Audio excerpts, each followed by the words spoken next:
In this week's episode, we'll be talking about the new state of play. We'll also be talking about are your PS4 games leaving the PSN network forever? And we'll also be chatting about the new Rumours update for the new God of War game.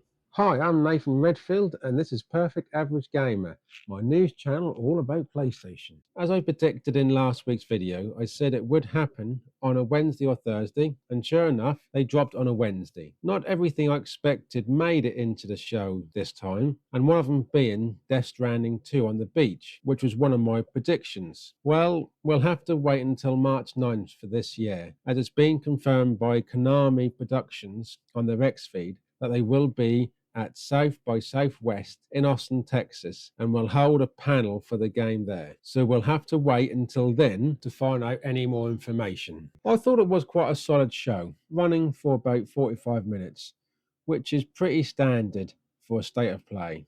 They kick things off with Monster Hunter Wild. As I expected, there's pre-order DLC. They have announced that a second weekend of open beta has been extended across all platforms by an extra day due to the PSN outage during the first weekend. They also gave us release date for Lost Soul Aside, as of from 30th of May. This has a very strong Final Fantasy vibe.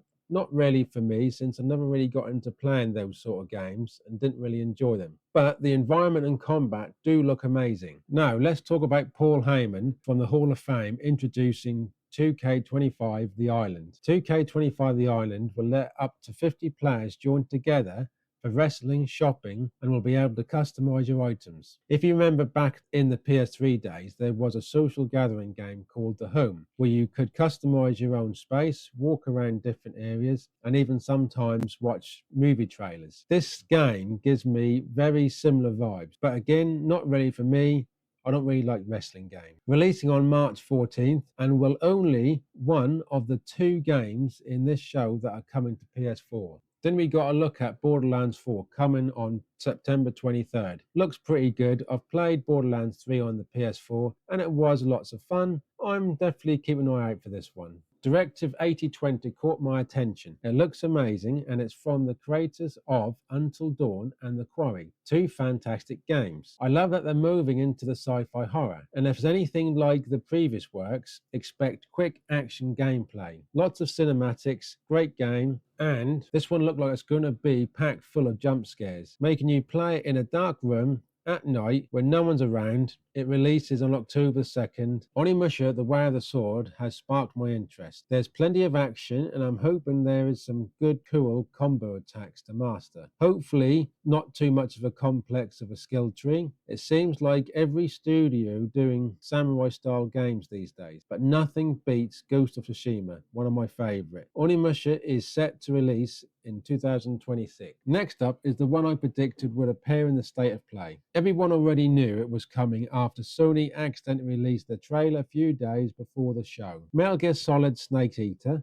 or Delta, looks fantastic and I cannot wait for this game. If you could see my face right now when I was watching the show, I had a huge smile. I'm so excited for this game. The release date is August 28th, so not too long to wait. Next is Days Gone Remaster, which is nice, but I prefer a sequel, like most people. I've already finished the main story and I'm now just wrapping up some of the side quests and cleaning out some of the big hordes. They are adding some welcome updates like VRR support and PS5 support. The new features like permadeath and speedrun look good. I'm not great at speedrun, so I'm not going to try that, but I'm definitely looking forward to trying the Horde Assault mode. That actually looks pretty good and pretty exciting. Looks like it's going to be lots of fun. It also could be amazing if they could add co-op as well. I'll be paying the £10 upgrade fee for the digital version and totally worth it.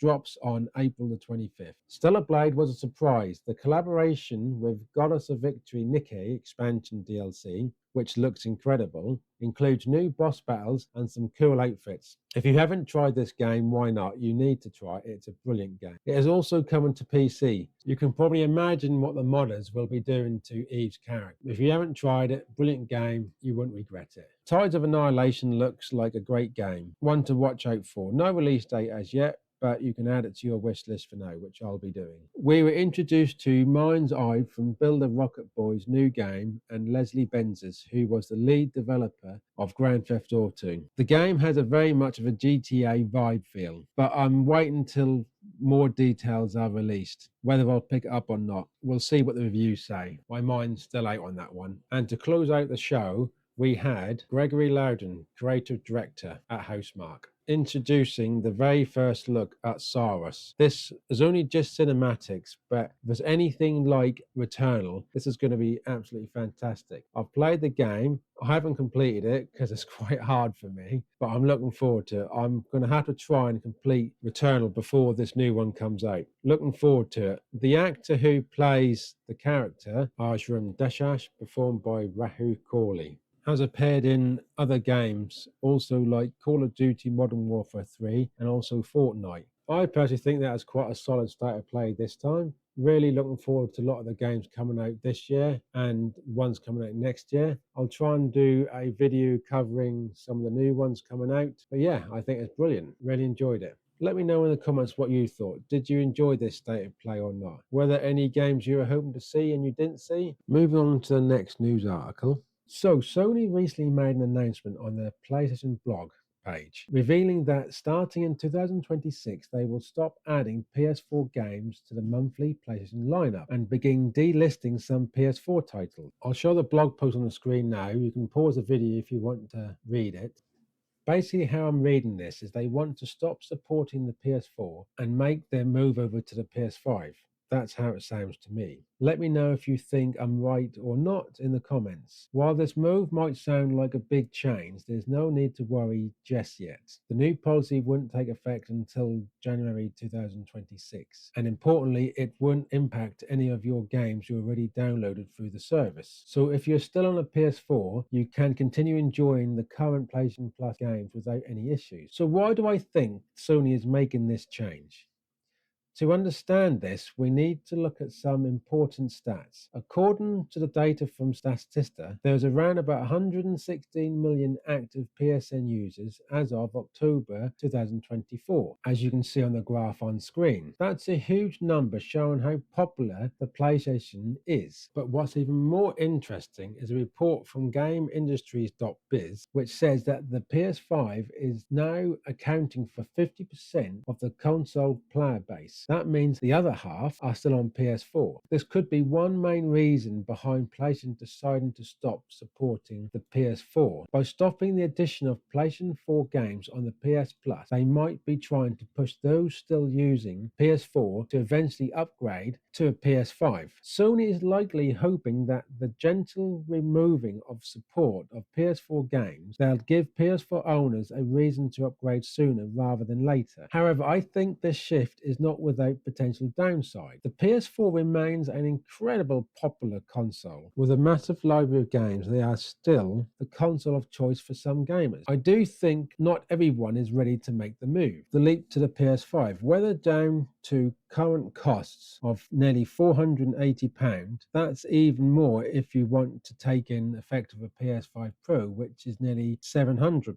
So those still playing on a PS4 or PS4 Pro, this could feel like a punch in the teeth, as they're not quite ready for this change. That said, the decision to phase out the PS4 games from the PlayStation Plus wouldn't take effect until 2026. So you have plenty of time to enjoy all the plus that has to offer. And as for us PS5 owners, this change might be a big deal. With the PS5 now accounting for half of the PlayStation console base, it is clear that developers are moving away from supporting the PS4 to supporting more of the PS5. So what do you think about this move? Are you still playing on a PS4, or have you already moved and made the jump to the PS5? Does this announcement make you think about upgrading sooner?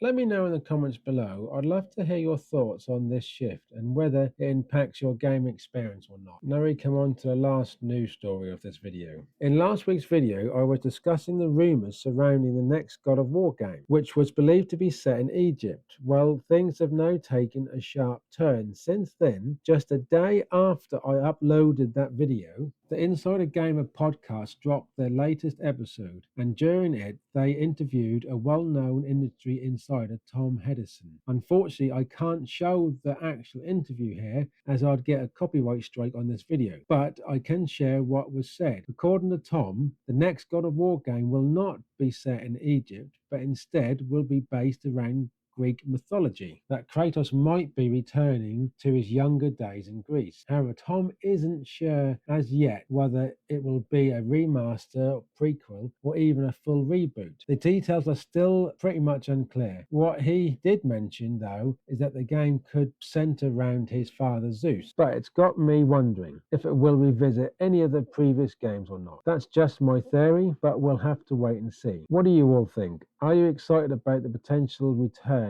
to Greek mythology, or would you rather prefer the Egyptian setting? Also, if this turns out to be a reboot or prequel, do you think it would be a good thing to do a backstory on Kratos and his past in Greece? It sounds interesting. Let me know in the comments if any of you have played the old games on the PS2, PS3, or PS4.